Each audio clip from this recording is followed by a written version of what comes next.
Dennis Schroeder with 24, 7 of 14. Kuz with 21, 8 for 20, 11 rebounds. Trez, 18 points, 11 rebounds, 2 blocks. Lakers get the win. They get to 30 wins. Rob drives the Trez truck. I'm riding shotgun. He's already talking to Mike in the media.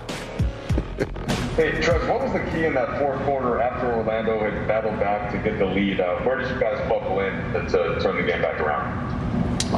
We started packing the paint, making them make extra passes and shoot uncomfortable threes that they didn't want to take. They're a big team known for scoring a lot in the paint and, causing a lot of havoc with driving, and then finding somebody down low on the baseline. So we really just wanted to pack the paint and make sure that, we make them kick it out, and then we close out to the three-point line.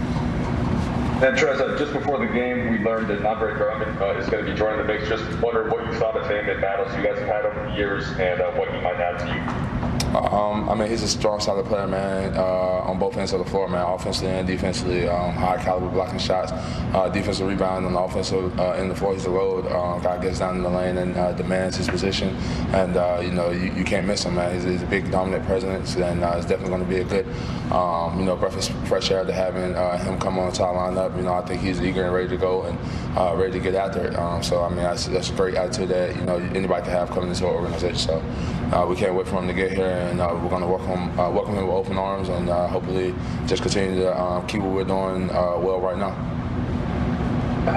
Dan Morky. Hey, Trez, what happened to your knee? It looked like you were shaken up a little bit, and obviously you were able to stay in the game, but if you just kind of let me know what happened. It's one of those plays kind of like a funny bone on your elbow. Guy drove baseline real hard, and I wear a pad on that knee, but he knee me literally right behind the pad, so it was kind of one of those things where I kind of felt like a tingling sensation going through my leg, and kind of just went on for a little minute. But it's like I said, it's one of those funny bone type things. I'm fine, but definitely something that scares you when it happens at that first point of contact.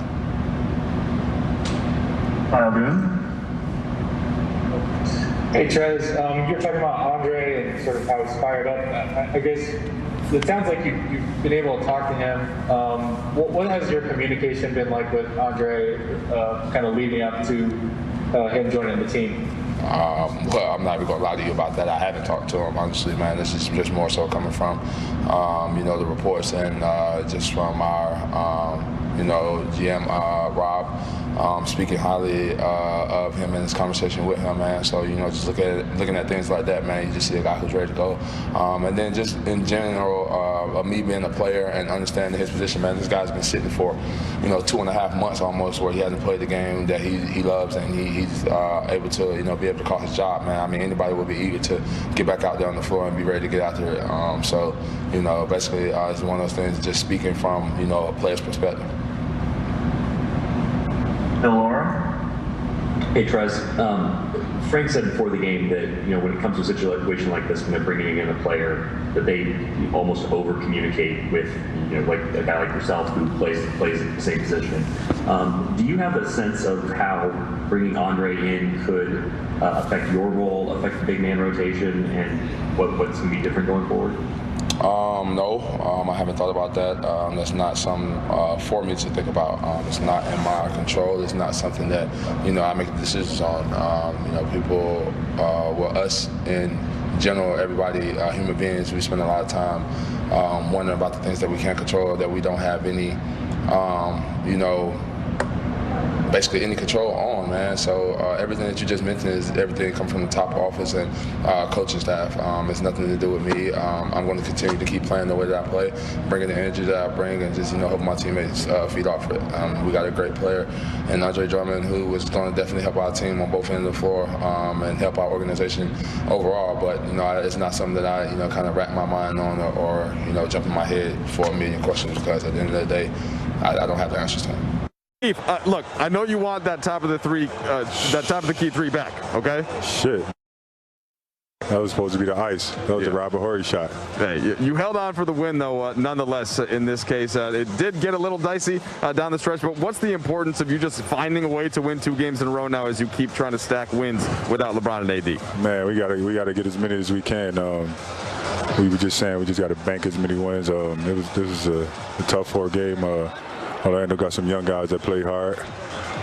We made some mistakes at the end, couldn't really get no shots to fall, but we got the win and on to the next. A double-double for you in this case, plus a block and a steal. Yeah, getting on the glass a little bit.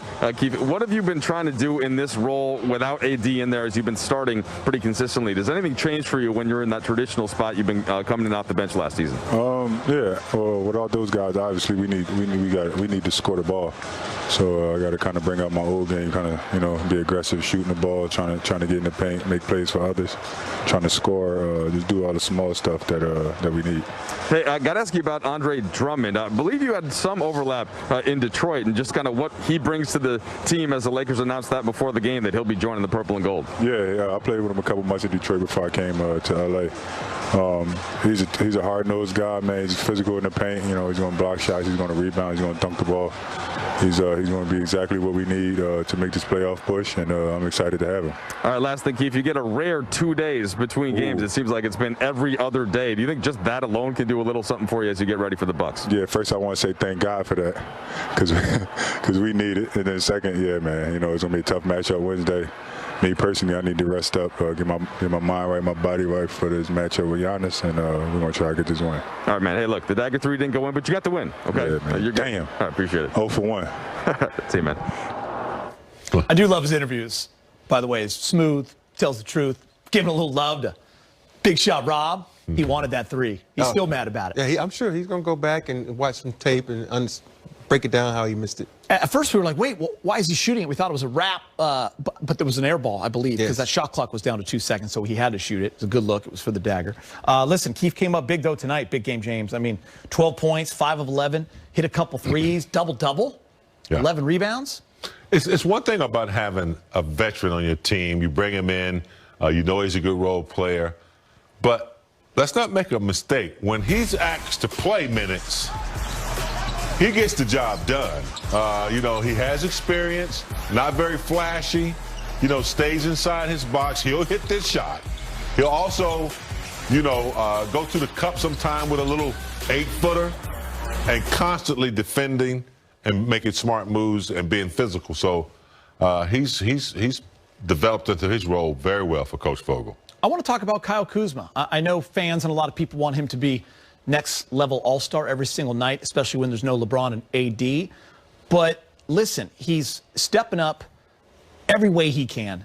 We know the effort is always going to be there. Andrew Miller, our graphics producer, he and I were talking right before that game ended. We were trying to put together some numbers for Kuz just to show that he has stepped up.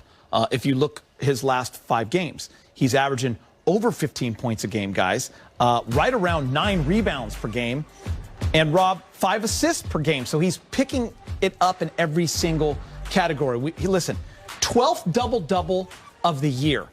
His 2 prior years combined 6 double-doubles. So the improvement is there. I know we'd love to see him hit every single 3 and, score 25 a game, but he's doing everything he can to help this team win. You know what's crazy part is the stat that's not on there that I thought you guys would put on is block shots.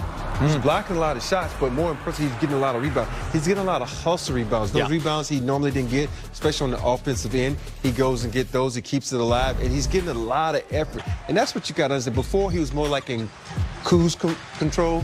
See, cruise control. I hit that. But anyway, I like that. But now he's in full throttle. He's playing good. He's understanding the game. He's knowing that he can use his athletic ability to get rebounds, get his own shot, and force the issue, which is great because that's what you want out of a guy that has this type of ability. And the reason why I bring it up, James, is because Kuz is playing a certain style the last 2.5 years playing with LeBron James. And now he's thrust into more of a playmaker role. People have to understand that. You got to have a little patience. That takes a little time. He's got to find that rhythm. That's more what he was doing his rookie year. But then he's been with LeBron and AD, and your role changes, and you're in the corner a lot, and you're kind of cutting off the ball. Now he's got the ball. So he's doing a good job.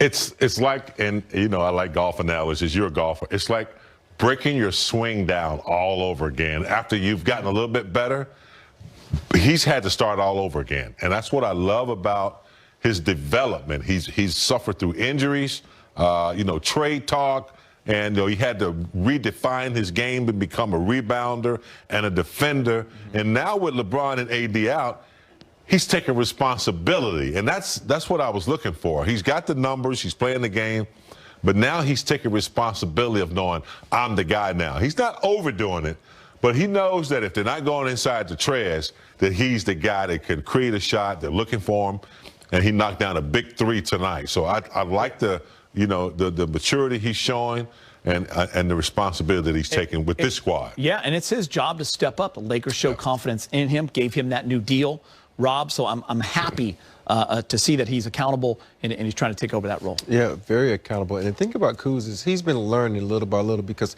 he was thrust into playing a small forward for the Lakers. And he was thrust in his role where he had to be the number 3 guy. And a lot of pressure was on him. But now I think he just says, just wipe the slate clean and say, yo, I'm just going to play basketball, enjoy the moment. Yeah. And he's really doing that. Yeah, after a 4-game losing streak, he's taken over. And I know I was guilty of saying he's going to be the 3rd guy. Yeah. He's going to be the 3rd guy. Now that he got that behind him, maybe he never was the 3rd guy. He's just a basketball player, and that's what he's proven to us. All right, well, let's get you to the highlight.